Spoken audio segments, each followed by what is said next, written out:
Hello everyone, welcome back to our YouTube channel. आइए continue करते हैं आपका प्लस टू क्लास की केमिस्ट्री का सेकेंड यूनिट का नेक्स्ट टॉपिक, जो कि है डिप्रेशन ऑफ फ्रीजिंग पॉइंट। इससे पहले हम दो कोलिगेटिव प्रॉपर्टीज के बारे में पढ़ चुके हैं। वो थे एलिवेशन इन बॉइलिंग पॉइंट्स और relative lowering in vapour pressure.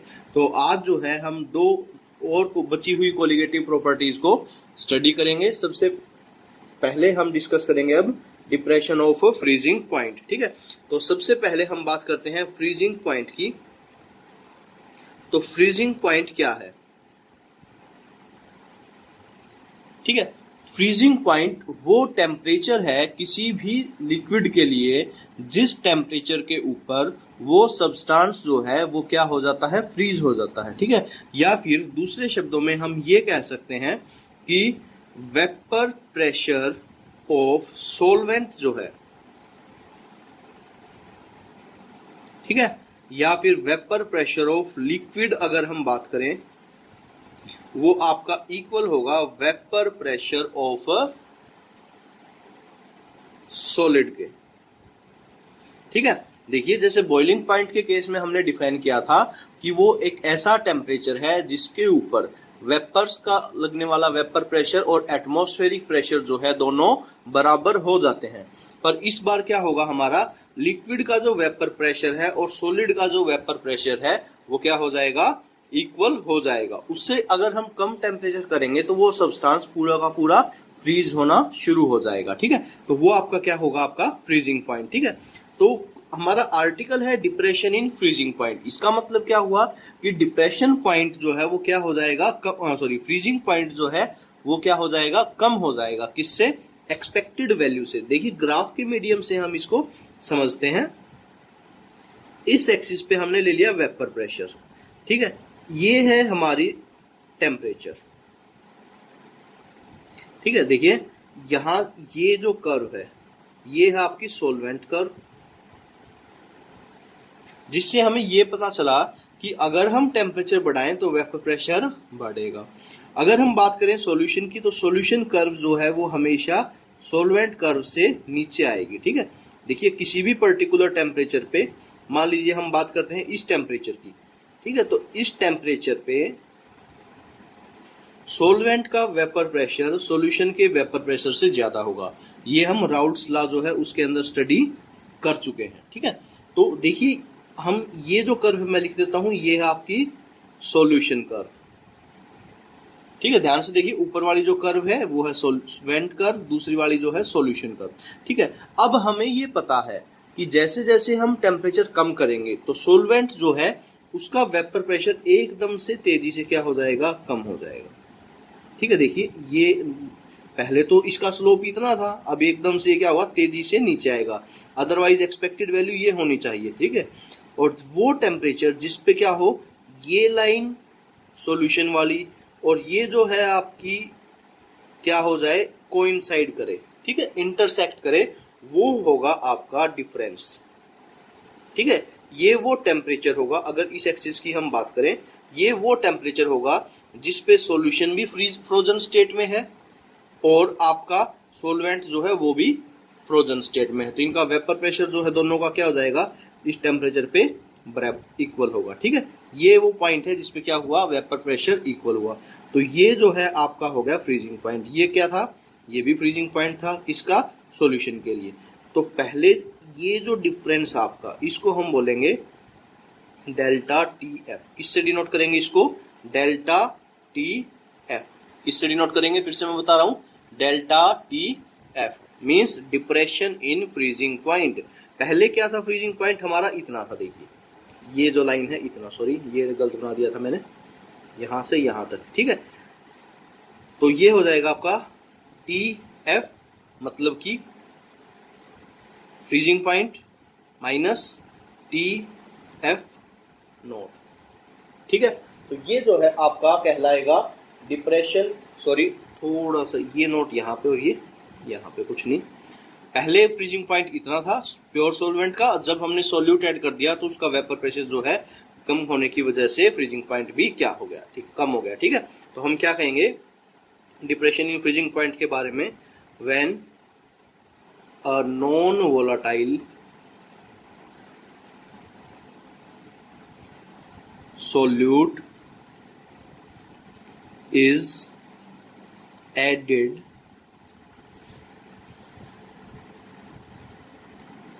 to a solvent, then there is a decrease in its vapor pressure.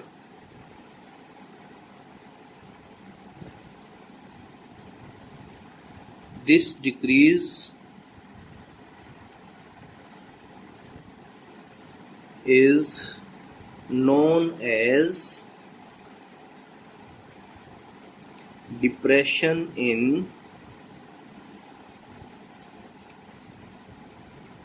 freezing point.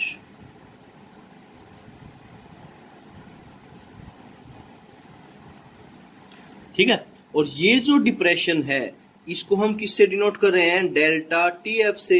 ये डायरेक्टली प्रोपोर्शनल होगा मोलेलिटी से। ठीक है, ये जो है किसके प्रोपोर्शनल होगा? डायरेक्टली मोलेलिटी से। ठीक है, और प्रोपोर्शनैलिटी का कांस्टेंट जो है जब हम लगाएंगे तो वो होगा आपका इज इक्वल टू के एफ इंटू एम। जैसे पिछली बार जो है वो हमने यूज किया था के बी। ठीक है, depression elevation in boiling point के केस में हमने के एफ की जगह क्या यूज किया था? के बी। उसको हमने नाम दिया था मोलल एलिवेशन कांस्टेंट। तो यहाँ पे जो के एफ है हमारा उसको हम क्या नाम देंगे? Molal depression constant. ठीक है, इसके अलावा उसके एक दो नाम हमने और दे रखे थे। एक था वहां पे एब्यूलियोस्कोपिक कांस्टेंट, तो यहां पे इसका नाम है क्रायोस्कोपिक कांस्टेंट।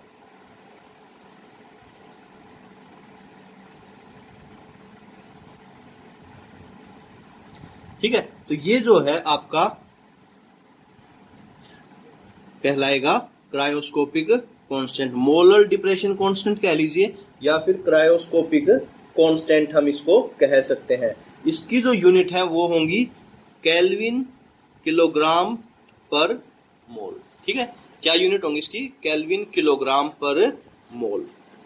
ठीक है, तो ये आपका आर्टिकल था डिप्रेशन इन फ्रीजिंग पॉइंट का। ठीक है, अब इसका यूज करके जो है हम मोलर मास जो है वो कैसे कैलकुलेट कर सकते हैं, आइए वो देख लेते हैं। देखिए, हमने कहा कि delta T F is equal to K B into M. ये एम जो है ये है आपकी molality.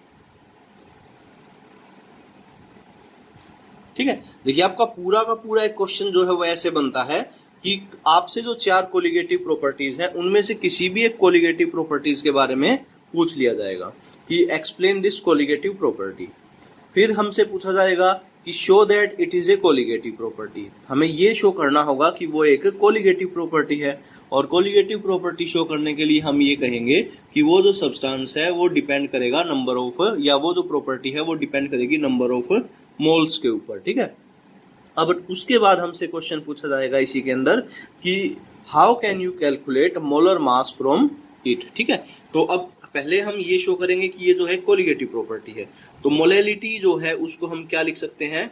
Number of moles divided by mass of solvent. अब देखिए m जो है वो क्या आ गया? Number of moles. तो डेल्टा टी एफ जो है वो किसके इक्वल हो जाएगा? K B into number of moles divided by mass of solvent. ठीक है, बट ये किस में होगा? केजी में, किलोग्राम में।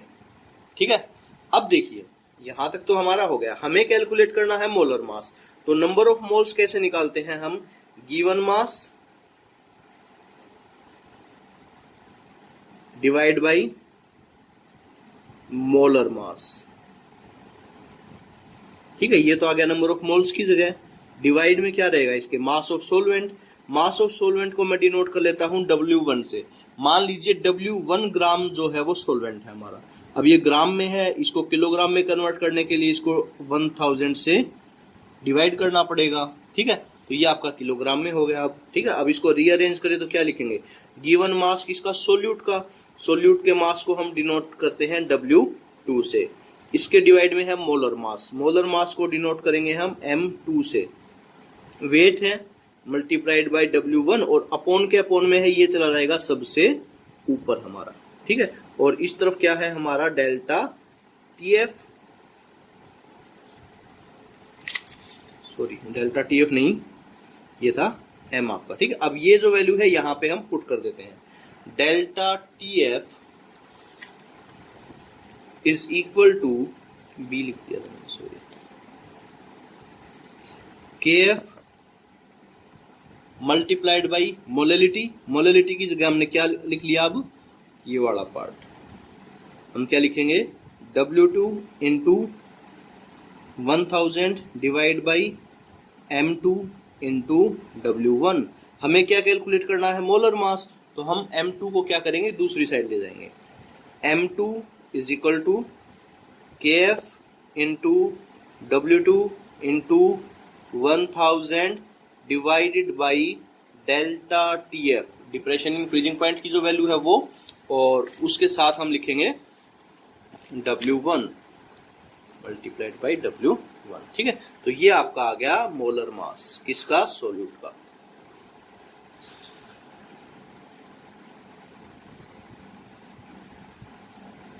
मोलिकुलर मास ऑफ सोल्यूट या फिर मोलर मास, ठीक है। तो ये जो है आपकी एक कोलिगेटिव प्रॉपर्टी थी। नेक्स्ट जो है आपकी कोलिगेटिव प्रॉपर्टी वो है ऑस्मोसिस, वो हम डिस्कस करेंगे नेक्स्ट वीडियो में। Thank you.